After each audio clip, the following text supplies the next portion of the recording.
best open-world video games of 2022.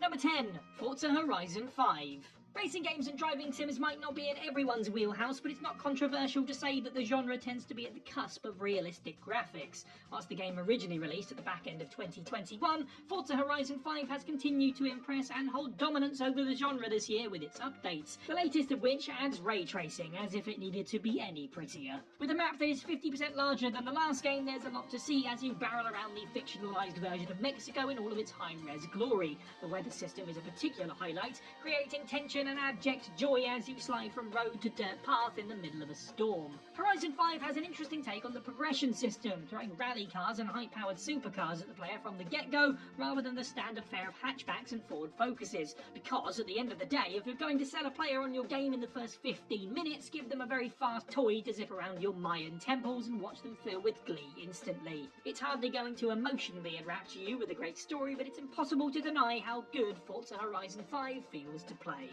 Number 9. Pokemon Scarlet and Violet. With two mainline releases, it's certainly been an interesting year for Pokemon. Big conversations definitely need to be had about Game Freak's quality assurance, but after years of people fantasizing about Pokemon venturing into the open world, it's not surprising that Scarlet and Violet was the most successful launch in Nintendo history. Legends Arceus was an intriguing hors d'oeuvre, but the main course was the 8th generation of games, which emphasized player choice first and foremost. Trainers are encouraged to explore the region of Paldea however they see fit, with 3 story strands that can be completed in any order. This is the drive to move forward, but the real joy comes from, as expected, the mystery of what Pokemon, both new and familiar, you might encounter around every turn as you explore swamps, plains, canyons and mountains. It's certainly not the prettiest game, and for some was marred with technical issues. That being said, these were not secrets in the pre-release material and clearly do not matter to the vast majority of Pokemon fans who took to the games like a quacksley to water. After the series had hit a brick wall of linearity and hand-holding, having a full island of biomes to explore and plunder for pocket monsters is indisputable fun. Number 8. Gotham Knights.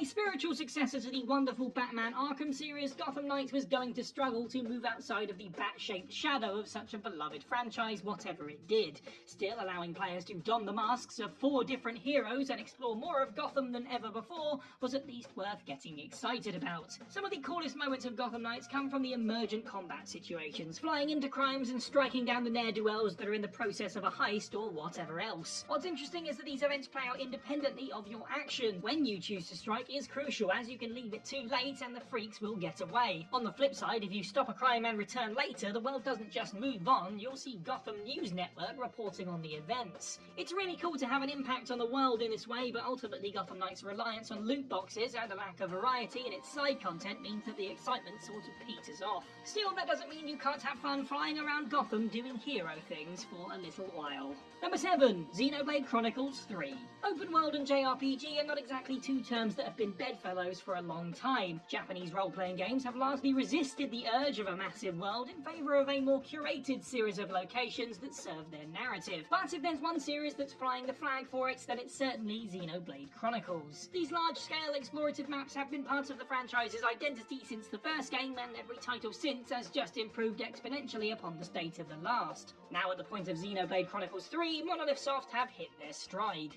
There are a lot of places to visit, lots of great monsters to fight, and the class system and larger party setup invites a lot of experimentation that makes the game hard to put down. Best of all, the map isn't just a series of locations dotted with towns. Because the events of the story can have major impacts on civilizations that you've discovered, it's always interesting to return to them and see what's new, creating a more interconnected world. More than that, Xenoblade 3 is frankly beautiful. Whilst the Switch is clearly the most underpowered system on the market, Monolith Soft have found a way to create wonder with scale and with spectacularly designed biomes that keep players addicted to exploring further. Number 6. Grounded. Slipping somewhat under the radar this year because it's been in early access since 2020, Grounded finally had its full release in 2022. Shrinking players down to half the size of an ant, Grounded takes place in the player's literal backyard as they do what they can to survive a world that they have no place in.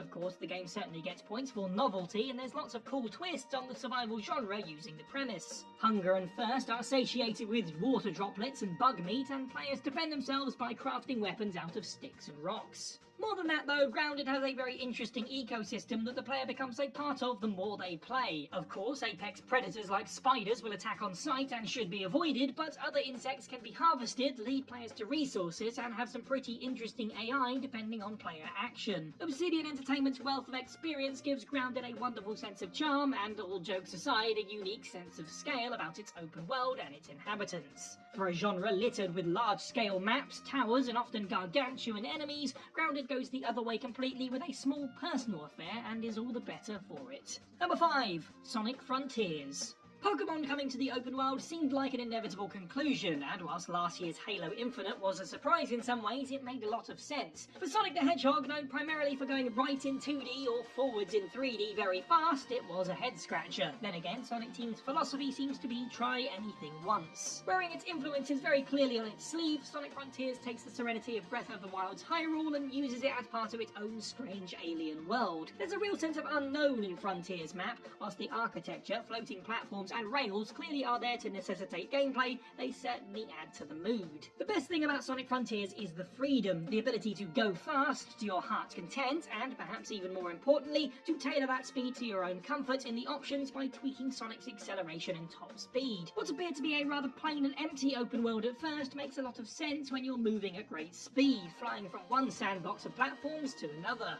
Additionally, the tweak to Sonic's controls make combat on the go strangely gratifying. For a character that's all about momentum, to finally have the ability to attack on the move is a revelation. Number 4. Tunic.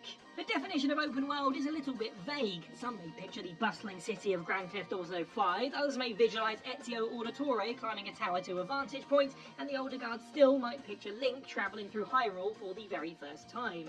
As a throwback to retro adventure titles, Tunic hits all the right marks. The world is beautiful and inviting in its mystery, especially as the game has no dialogue or even legible written text. In fact, that's a large part of the story. The importance of discovery lies at the heart of Tunic's mission statement, and understanding the world is only possible through exploration. It also, like old school games of the genre, is tough as nails. Our heroic fox avatar might be all kinds of cute, but he surely is some kind of badass to overcome the challenges he faces. Clever environmental puzzles and no-nonsense boss fights dot the land as you gather up pages of your instruction manual, hoping to understand more of the world's secrets. This world, when it isn't trying to kill you, and heck, even when it is dripping with undeniable heartwarming charm that is consistently great. Whether it's inside the game's dungeons or unfolding around you as you explore the overworld, the mysteries of Tunic are a joy to solve. Number 3. Dying Light 2. Stay Human. One of the most important things when it comes to large-scale maps is making sure it's fun to get around them, and this is where Dying Light 2 excels.